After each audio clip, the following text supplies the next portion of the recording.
El Señor esté con ustedes. Proclamación del Santo Evangelio según San Lucas.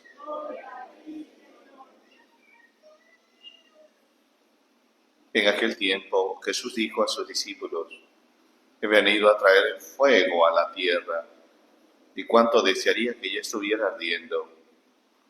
Tengo que recibir un bautismo, y cómo me angustio mientras llega. ¿Piensan acaso que he venido a traer la paz a la tierra? De ningún modo. No he venido a traer la paz, sino la división. De aquí en adelante, de 5 que hay en una familia, estarán divididos 3 contra 2, 2 contra 3. Estará dividido el padre contra su hijo, el hijo contra el padre, la madre contra la hija contra la madre, la suegra contra la nuera y la nuera contra la suegra. Palabra del Señor.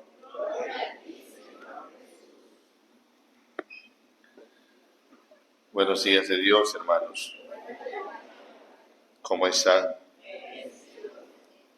Vamos a meditar un poquito la palabra de Dios, queridos hermanos.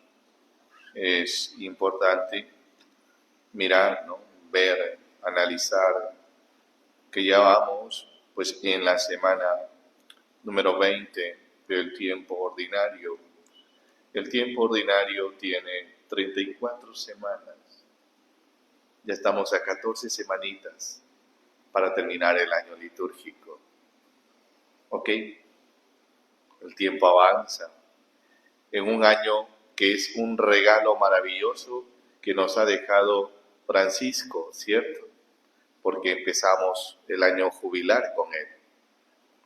Y este año lo denominan peregrinos de esperanza.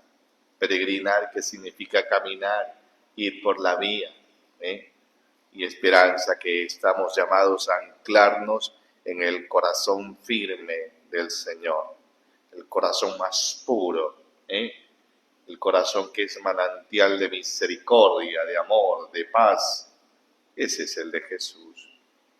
Ahí debemos de anclarnos. Entonces, no perdamos esa oportunidad. Hay algunas parroquias que son puertas santas. Tenemos una, ¿no?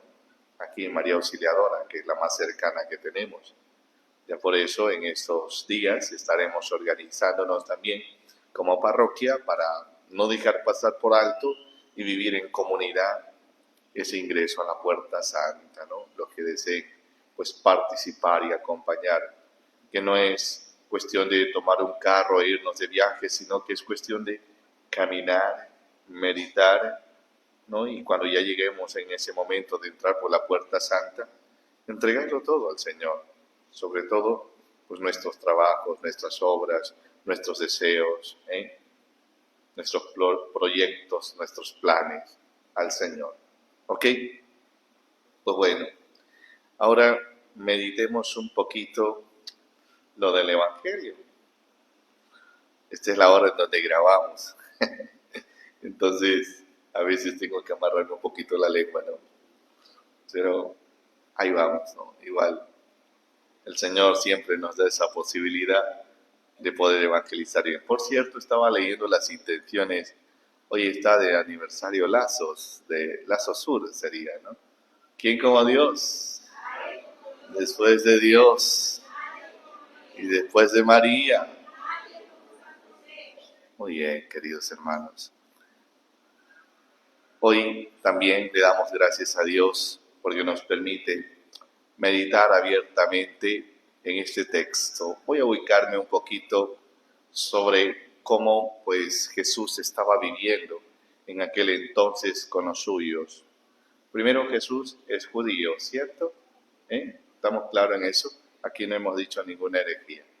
Es judío. Por tanto, sus paisanos son judíos. ¿Qué le pasaba al pueblo judío en aquel entonces? Resulta que había una invasión, unos extranjeros. ¿Quiénes eran esos extranjeros? Los romanos. Los romanos, que son especialistas en crear leyes. Los romanos, que eran especialistas también, queridos hermanos, en traer costumbres un poco, llamemos así, en aquel entonces, muy desordenadas. muy duras, ¿no? Si no, pues ahí está la muestra, un botón, ¿no? El circo romano, en donde de pronto cuando empieza pues a perseguir a la iglesia, a quienes más mataban eran a los cristianos, ¿cierto? Entonces eso era algo abominable, algo terrible. Y había otras costumbres, una serie de costumbres que la verdad que por prudencia no te la menciono, te van a cerrar después el TikTok, ¿no? Pero sí, de pronto te invito a que revises en las historias y las culturas. Una de ellas, eso dicen que la anorexia es una enfermedad de ahora. No, revisen en la historia y la cultura y se van a dar cuenta que los romanos en aquel entonces ya lo vivían, ¿no? El desenfreno, esos tipos de típicas situaciones de orgía y todo, ya lo vivían. Entonces eran costumbres muy paganas. Había cosas buenas también, en el orden como tal, ¿no? Pero también había cosas muy malas, muy terribles. Y resulta que de pronto, pues, el pueblo de Dios, el pueblo de Jesús, estaba anestesiado de todos estos males. Por eso es esta expresión que encontramos en el Evangelio en donde dice, he venido a traer fuego en la tierra, y cuánto desearía que ya estuviera ardiendo. Tengo que recibir un bautismo y cómo me angustio mientras llega. ¿Ok? Es decir, Jesús viene a encender las esperanzas de un pueblo que se sentía oprimido, un pueblo que se sentía consumido, devastado, que estaba perdiendo hasta su identidad, como dirían algunos ahora en su amor propio en la situación política. Estamos perdiendo soberanía. Ya hace rato pediste soberanía. No te has dado cuenta que es otra cosa. Entonces lo mismo le sucedía al pueblo judío. Entonces, queridos hermanos, el Señor vino a encender la llama del amor, de la misericordia, de la paz. Que no se quede anestesiado este pueblo en decir, bueno, esto nos pasó y estamos de acuerdo que siga pasando. No, no. Vino a despertar las conciencias, a purificar las conciencias. A eso vino Jesús. Y cuando se refiere, tengo que recibir un bautismo y cómo me angustio, ¿qué ven aquí ustedes? ¿Qué dice ahí en esas letras grandotas? Se refiere justamente a ese bautismo que recibió, no al del Jordán, sino ¿dónde?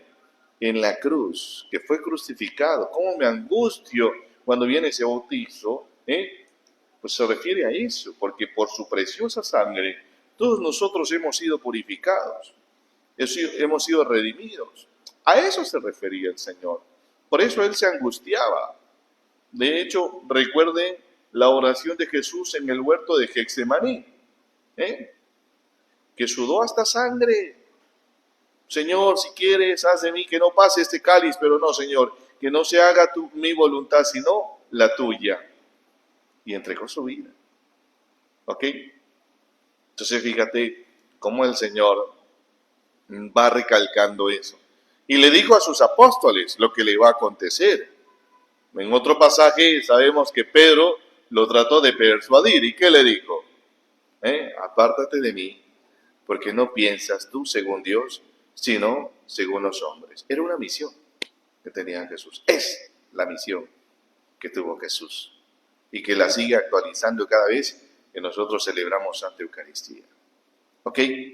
Entonces no olvidemos eso, no olvidemos lo que ha hecho Jesús por nosotros y valemos cada gota de la preciosa sangre de Cristo. Por eso somos escogidos por Dios. Por eso es que, queridos hermanos, no podemos vivir sin este momento. Qué difícil es vivir sin una Santa Eucaristía. Qué difícil, claro, para aquel que hace conciencia de que Dios nos ama. Pues bueno, dice el Señor, ¿piensan acaso que he venido a traer la paz a la tierra? De ningún modo. No he venido a traer la paz, sino la división. Dirán algunos, pero ¿cómo es esto? Si el Señor pues nos trae la paz, de hecho en la Santa Misa nos lo dice, y nos dice bien claro, en esa anáfora, la paz les dejo, mi paz les doy. No tengan en cuenta qué cosa, sino qué cosa, Y conforme que nos lleve a dónde, dice, a la unidad. O sea, la paz viene a ser un tesoro esencial en el cual quiere sembrar el Señor siempre en nosotros. No es la ausencia de problemas el tener paz, sino el tener la capacidad de poder solucionarlos. Y quien capacita para que tú soluciones todos los problemas que hay en tu vida y lo que hay a tu alrededor, pues es Dios. Es Él el que te capacita. De eso a veces hasta nos olvidamos. Esto de la paz, esa paz mental, ¿no? Vamos a ver, tengo un ejemplo muy sencillo. No pasó aquí, por si acaso. No fue aquí, por si acaso. A veces hay algunos que se sienten eludidos con lo que digo. No fue aquí, ojo, y lo digo con mayúscula. Fue en otro lado. Un amigo se me acercó y me decía, padre, ya no sé qué hacer. Ay, dime, ¿qué te pasa? ¿Qué sucede? Es que no puedo dormir. Ah, pues ya he ido a médicos, me han dado pastillas y esas pastillas no me hacen nada. No. No descanso. Me duermo a las 10, me levanto a las 11, me levanto a las 12, otra vez concilio, otra vez a las 2 y así toda la noche paso. No sé qué me pasa, no puedo dormir. Ay, yo decía entre mí, pégate un tiro. Pero después le dije, no, a ver hermano, tú estás buscando un mensaje. Bueno, ¿sabes qué? ¿Y qué tal si te confiesas? Y me quedó viendo y dice, bueno, pero prepárate, ¿no? Y entonces, paciencia, ¿no? Hizo su examen y se confesó. Al otro día regresó, era lunes de paso, ya saben, yo soy devoto de San Lunes, ¿no? Entonces él dice, vino contento y dijo, ay, padre, le agradezco, no sabe cuánto me ha ayudado, pero ¿qué hice? No es que después de la confesión he logrado dormir, he dormido toda la noche. ¿Cuál era la razón? Yo le dije, claro, mientras tenga tu conciencia tan sucia, no podías dormir. Porque la mejor almohada que puede tener el ser humano es su conciencia. ¿Cuál es la mejor almohada? ¿Usted sí duerme? Así, ¿no? Ah, sí, claro. Sí se le nota. Descansa muy bien. Se le nota. No todos esos que están bien descansados en eso. Bueno, entonces, queridos hermanos, fíjate, esto te lo digo sobre la paz, ¿no? Y nuestro querido cardenal, en su redacción que nos da todos los domingos, doy cita siempre a eso, ¿no? Porque él es muy sabio también, su excelencia, su eminentísimo, nos dice lo siguiente en ese versículo: no he venido a traer la paz sino la división. La paz que Jesús nos ofrece no es superficial, está en lo profundo del ser, en el sagrario del hombre. ¿Y cuál es el sagrario del hombre? Su conciencia. Muchas veces, basada en armas está la paz, en dinero o en componendas políticas, sociales o económicas. No, así no es la paz de Jesús. La paz de Jesús se fundamenta en varios momentos especiales que tú y yo podemos vivir. ¿Dónde se fundamenta? En la justicia, en la verdad, en la libertad y en la equidad. Una paz, querido hermano, que surge al encuentro fraterno, en el diálogo sereno, en el diálogo de paz, diálogo pleno, respetuoso, y no en una imposición del más fuerte. Esa es la paz que el Señor quiere sembrar en nosotros. ¿Ok? En cuanto más justos somos. ¿Justos con quién? Con los que están a nuestro alrededor. Alguna vez, algunos amigos, colaboradores me dicen, padre, es que tenemos que aprender a ser, pues, luz para los nuestros, ¿no? Porque a veces somos especialistas en ser luz para los demás y no para quienes vivimos, con quienes vivimos. ¿Ok? Eso no sirve. Ser luz para los demás es fácil, pero para con quienes vivimos, con quienes compartimos, ahí está la misión. Y con quienes compartimos es con nuestros hijos, con nuestra esposa, con todos aquellos que nos rodean. Con ellos tenemos que ser justos, brindándole el tiempo. Ser justo con el mismo Dios cuando venimos a misa.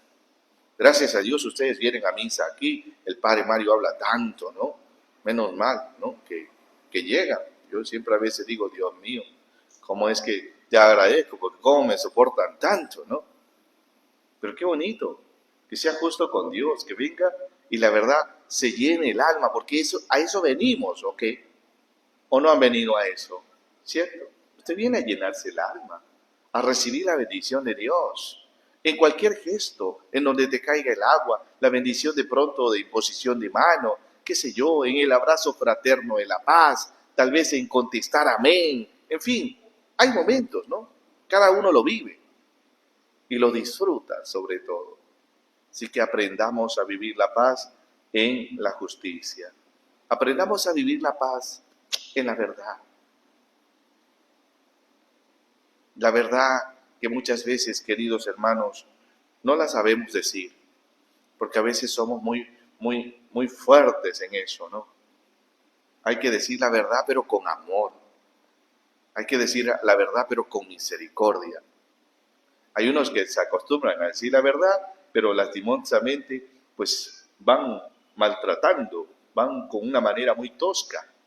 Diría yo, en la espiritualidad le dicen mucho radicalidad. Sí, pero hey, debemos de acordarnos que el Señor es misericordioso y tenemos que obrar así también.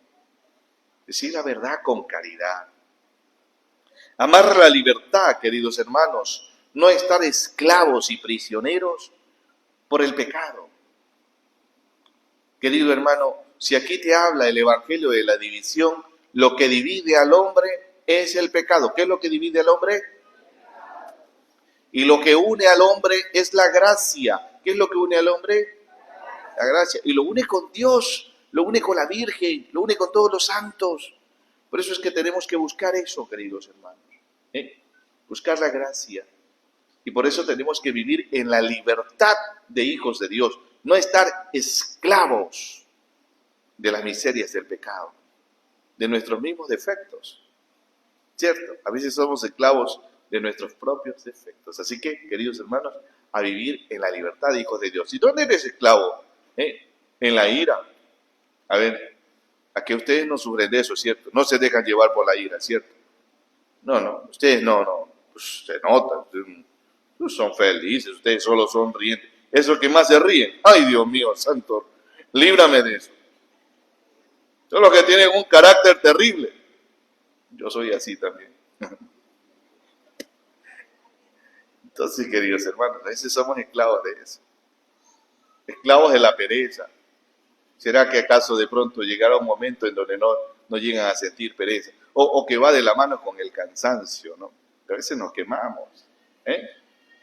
Esclavos tal vez del mismísimo trabajo, porque somos tan esclavos de eso. El trabajo edifica, está bien, pero a veces somos tan esclavos que hasta llevamos el trabajo a la casa. Y no le brindamos el tiempo necesario a quienes están ahí, a esa esposita, a ese hijito, a esa hijita. No. Mi mundo es el trabajo. Mi vida es el trabajo. ¿Y mi familia cuándo? ¿De qué le sirve al hombre ganarse el mundo si se pierde a sí mismo? ¿Ok? ¿Sí o qué? Entonces, queridos hermanos, y hay muchas otras cosas, ¿no? Lo que está haciendo consumir al hombre en la esclavitud, ¿no? Esa esclavitud del sensualismo, que hoy por hoy, en estos tiempos, se está haciendo mucho daño, ¿cierto? La sensualidad que está en la música, la sensualidad que está en las películas, la sensualidad que está en la moda, que no incomoda, ¿cierto? Y así sucesivamente, ¿no? Y podemos mencionar un sinnúmero de cosas, el tiempo no nos va a alcanzar, ¿cierto? Somos esclavos a veces de ser narcisistas, madre mía. Yo tengo aquí amigos muchos en redes sociales y los veo y digo que no los conozco. ¿Por qué? Porque redes sociales son otros. Porque esclavos en el filtro, me quiero ver más negro, más blanco, más etcétera, etcétera. ¿Cierto? Qué terrible, ¿no? Eso es una esclavitud terrible, la del narcisismo en estos tiempos. ¿O no es así, señores? Y que no nos gusta presentarnos como somos, sino como queremos que nos vean. Es una esclavitud terrible que hay hoy por hoy. Por tanto, queridos hermanos, ojo, aprendamos a vivir en la paz que quiere sembrar el Señor, que es la libertad, no ser esclavos. Y aparte de eso, esa paz que nos lleva a la equidad. Dios nos ama a cada uno por igual. No nos ama ni más ni menos. No me ama más a mí por ser sacerdote, no. Me ama a mí más que por ser sacerdote, por ser hijo de Dios. Lo mismo que a ti. Gozamos de ese mismo amor, que no se menoscaba y que hay que aprovecharlo y que hay que unirnos a Él. Por eso es que nos llamamos hermanos. Es un Padre equitativo. Nos da a todos nosotros la misma oportunidad de salvar nuestra alma. ¿Estamos? Miremos eso, queridos hermanos. Por tanto, nosotros en este mundo estamos llamados a ser bomberos. ¿Qué hace un bombero? Apaga el fuego, ese fuego que destruye. ¿Y cuáles son esos fuegos que están destruyendo hoy por hoy al mundo? La calumnia, el odio, el rencor, ¿cierto? La envidia. Hay algo que está destruyendo tanto hoy por hoy que solamente se logra con un clic en las redes sociales, ¿no? Cómo se daña la fama a un ser humano, a sea quien sea. Ni los curas escapan, por si acaso. Porque a ellos los consideran pues los más santos, que piensan a veces que vienen como de otro mundo. No, somos de este mundo. Somos seres humanos, común y corriente. Y que lastimosamente no nos valoramos. Estamos llamados nosotros como cristianos a apagar ese incendio del escándalo que hoy por hoy pues está pululando en muchos lados. ¿Ok? Con ese fuego que está destruyendo al hombre, que no le deja justamente ser hermano ni hijo de Dios. Porque el que destruye al otro hermano, el que se convierte lobo para el otro hermano, pues no está con Dios. Como dice Thomas Cobb, el hombre es lobo del hombre. Tener cuidado en eso. Que eso no sea lo que está pululando en nuestra vida, sino que al contrario, que nosotros aprendamos a construir con el uno y el otro como hermanos, a edificar esa civilización del amor. Y aparte de eso, nosotros los cristianos, el Evangelio nos dice que estamos llamados a ser, pues, hombres y mujeres que encendamos con el fuego del Espíritu Santo, en donde hay, pues, frialdad, en donde hay ausencia de amor, en donde no hay esperanza, que se siembre la esperanza. Estamos llamados a eso, queridos hermanos. Eso vino a ser Jesús. Por eso hablaba fuerte, por eso hablaba con énfasis, como Jeremías, un profeta que anunciaba y denunciaba, todos los profetas hacían eso. Y como cuando decía estas palabras, como que estremecía a todo el pueblo. Y decían, no dejen que hable Jeremías porque se debilitan todas nuestras tropas. Hay que darle una lección. Y por eso, ¿a dónde lo metieron a pobre Jeremías? Al pozo, para callarlo. Y ese pozo no tenía agua, tenía lodo. Y se iba muriendo poco a poco. Y luego el rey le dice, no, por favor, no dejen que se muera ahí. Envía, ¿cuántos soldados envía a rescatar a Jeremías? 3, ¿cuánto? 30. O sea, Jeremías en principio era un fortachón, pues para que hacía a su vez, para sacar 30 y que rescaten al pobre Jeremías ahí. Pero el número 3 significa presencia de Dios. Es decir, Dios no abandonó a Jeremías. Fueron esos 30 hombres a rescatarle en su último momento. Es decir, Dios fue el que lo tomó de la mano y permitió que haya esa tribulación. Pero todo ¿por qué? Por hablar en nombre de Dios. Porque la palabra de Dios enciende el corazón del hombre que tiene fe y apaga el corazón del malvado. ¿Ok? Tengamos presente. Por tanto, queridos hermanos, la palabra de Dios es viva, duradera, eficaz, transforma, renueva. Y es eso lo que nosotros tenemos que acoger hoy. Por eso nosotros debemos de llevar esa palabra cada domingo a cada hermano, decirle, hey, Dios te ama, Dios está contigo, no estás solo, llénate de esperanza, llénate de valor, tú puedes, no estás solo, estás acompañado, Dios te va a ayudar. En fin, tanto le podemos decir aquello, ¿no? Y eso de que la división causa es el pecado. Y en nuestras familias tenemos que luchar muchísimo con el pecado, ¿cierto? Pecados que van y vienen, que van trastornando el plan de Dios. Usted busque la gracia para que el plan de Dios no se transforme, no se trastorne, sino que se transforme. Y busque siempre hacer el bien sin mirar a quién. Busque la gracia para que su vida se edifique, se construya, se llene de fervor, se llene de júbilo, se llene de gozo, como decía hace poco la Virgen María, se llene de esperanza, se llene de paz, se llene de esas ansias de querer servir, ¿no? De donarse, de ofrendarse, como lo hacía Jesús. A eso estamos llamados en este domingo. Pidámosle a María Santísima, nuestra Madre del Cielo, que nos ayude siempre a estar cerca de Dios, a estar unidos en Cristo y no divididos, a estar unidos en la gracia y siempre buscando lo mejor para los demás, para bien de nuestras almas. Así sea. Creo en Dios.